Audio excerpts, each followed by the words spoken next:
ଆଜିର ଅନୁଚିନ୍ତା। ज्ञानी भक्त बंधु माने मन रखिए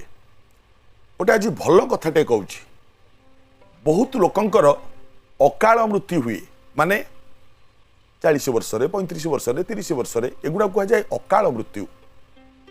मेडिकल पड़ी हो एक्सीडेंटाली डेथ हो अकाल मृत्यु